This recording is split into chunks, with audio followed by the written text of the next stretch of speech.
Round 7 of the NRL for footytips.com.au. Sam Bruce alongside Brett Kimmorley. Brett, a big game to kick it off this week, and one we probably didn't expect a few weeks ago. No, that's right. Round 1 form was stinky from both those sides, and amazing how they've turned their form around. You know, both the most consistent sides in the competition on winning streaks. I'd love to see Jubilee Oval full. You know, that would be a great atmosphere in a game that deserves to be packed with some emotion. Obviously, the Dragons defending extremely well.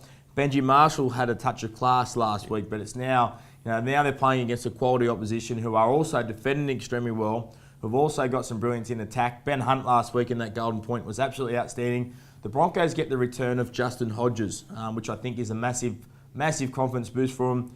Wayne Bennett going against his former club, a lot of rivalry there. I think it's going to be a great clash. I think the Broncos get up, but in a very close affair. Also on Friday night, it's the Bulldogs and Seagulls, a game that we probably thought would have been a hell of a lot better than this other one. Bulldogs coming off that loss last week, while the Seagulls, they're really travelling poorly. Yeah, both are travelling extremely poor. I think the Dogs and South Sydney both really struggled to come on the back of the controversy the week before. They both played extremely poor last weekend, so the Dogs now have still got players out, but they've had another week to get used to that. The halves are going extremely poor for Canterbury, which is bad news for New South Wales fans. They're just not creating anything in attack.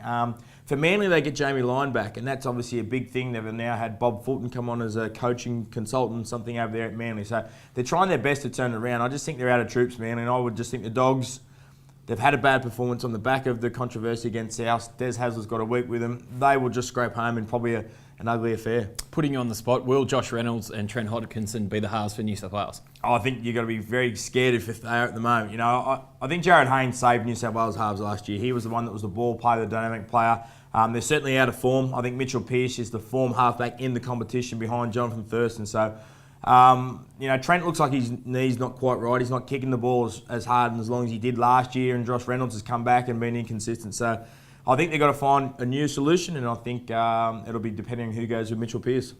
Saturday afternoon, it's the Titans and Panthers up there on the Gold Coast. Titans had good win over the Eels, while the Panthers, they just finished a little bit stronger to get the win over Manly. Yeah, Penrith were okay. You know, obviously they're still waiting for the return of their halves. You know, they're a much better football side, Penrith, when they've got Peter Wallace and Jamie Soward, and especially Jamie Soward back in the side. So Wallace looks like being out for another month. Jamal Idris has been ruled out for the year. The young Jennings brother makes his debut on Saturday night, and I'm led to believe by expectations that he's supposed to be the best in the family. So it's going to be interesting to see how he goes making his debut on the Gold Coast.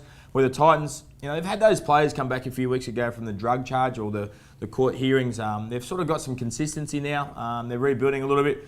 I just think they're playing a tougher, more resilient style of football. They're at home on the Gold Coast, so I'm going to tip the home side in the Titans. Saturday night, the Cowboys and the Warriors, two teams in form. Jonathan Thurston, he just seems to have gone to another level yet again. Yeah, he's an amazing player. Now, he already owns 3 Dally M's. In the last 3 weeks, he's got 3 back-to-back man of the match performances, and he's got him out of jail every week. Just the touch of class that he presents. Lachlan Coote starting to find a bit of form, a bit of combination happening around the halves at the Cowboys. And they're saying, that they've turned their season around through some good defence as well. They held South Sydney to not many points the other day. They scored some great tries in attack. They blew them away. The Warriors team have got to learn how to travel. The Warriors team have got to learn to be consistent, because they got up last week for Manu's 200th game. That was easy to get up for. Sean Johnson showed some class.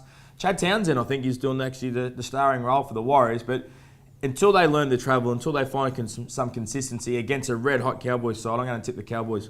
Fair to say a different Cowboys pack to what we saw in those first 3 weeks? Yeah, definitely much different. The front row combination has improved and got a bit more aggressive. Tumalolo has been damaging, and Cooper at the left back row has been really good for him. So I think they're just all doing their job. They're all doing their job, and all of a sudden it's starting to click. Confidence in rugby league is amazing. You play so much better when you're just going through the motions and things are happening, rather than when you're out of form, you're trying to force a bit of the issue, and normally you come up with a lot of mistakes, and you feel a bit heavier carrying the weight of we need to win on the shoulders every week.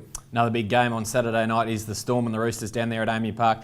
Storm really had to work for that win over the Raiders, while the Roosters, they were beaten in Golden Point up there against Brisbane. Yeah, that's right. The Roosters have been off the ball a little bit. Yep. They've come back to the pack. Obviously the competition's not as easily won as it is we thought at the start of the year. So they've got to turn their form around the Roosters. Obviously, Jared Wawerea-Hargraves was a bit loose last week. He got found out a bit by Sam Thaiday and got niggled and hassled, and obviously didn't enjoy that very well. James Maloney's been missing 1,000 tackles the last few weeks. He's under pressure. Mitchell Pearce has been going great for him, but they've got to rely more on the whole team combination rather than just Mitchell Pearce. Where the Storm, they're just great at grinding out wins. You know, when you've got Cameron Smith and Cooper Cronk on your side, they just know how to handle pressure situations. They worked extremely hard in Canberra. Canberra might have been the better side, but they still didn't get the points. Cameron Munster's done a wonderful job coming in for Billy Slater. They're at home. I would expect Melbourne to win that one. Sunday afternoons, West Tigers and Canberra Raiders there at Leichhardt. Some great old school Sunday afternoon footy. Two sides coming off a loss. How do you see this one? Yeah, it's going to be a good game. Two sides that are travelling okay. You know, they're not that far away from winning games. They're in close competitions. Ricky Stewart was saying he was really happy with how Canberra played last week. They were the better side against the Storm. Obviously, Sam Williams is still in the hubs, and Sam Williams just delivers a bit of more game plan, stays in the system better. I think Blake Austin has been the shining light for the Canberra Raiders. He returns against the Tigers that couldn't find a genuine position for him, so he might have a point to prove coming to Leichhardt. You would think and hope that a Sunday afternoon it would be packed house at Leichhardt. Tigers a little bit unlucky against the Warriors, but I think at home with that back at Leichhardt type of thing, I think they'll just get home. Newcastle and Parramatta there at Hunter Stadium, also on Sunday afternoon. Two teams again coming off a loss, and two teams there pretty hard to get a read on now. Yeah, two teams under pressure. You know, really under pressure. You know, Brad Arthur's been under a lot of pressure. He's only won 2 out of 6 games. He was certainly spoke up upon. They can't win away from home, so it's going to struggle to go to Newcastle. They're out of troops. They're struggling for some cohesion there. And Newcastle, who started the season so well, 4 straight wins, have gone back-to-back losses, and all of a sudden their world's exploding a bit up there as well. So it's a big game for both sides to get back on the winning streak, trying to get a victory on board. I just think the Newcastle forward pack need to stand up at home. They need to be much more aggressive and outmuscle the Parramatta forward pack, because if they do that, then I think that's enough for Newcastle to get the victory. And obviously Jared Mullen, if he stands up and has a game, will get the Newcastle Knights home. Round 7 is wrapping up with the Sharks and South Sydney down there at Ramondas Stadium on Monday night. The Sharks 2 in a row, while the Bunnies, they're struggling without Adam Reynolds. Yeah, that's right, and we're unsure still whether John Sutton's going to play.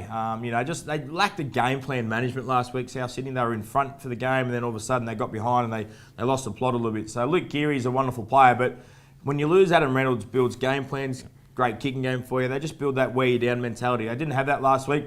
And I think the Cowboys have shown the Sharks a blueprint on how to beat them. Sharks will outmuscle South Sydney in the middle. Get in a dogfight, wear them out, and try and get scrappy enough, then rely on field position yourself. So the Sharks are doing that extremely well the last 2 weeks.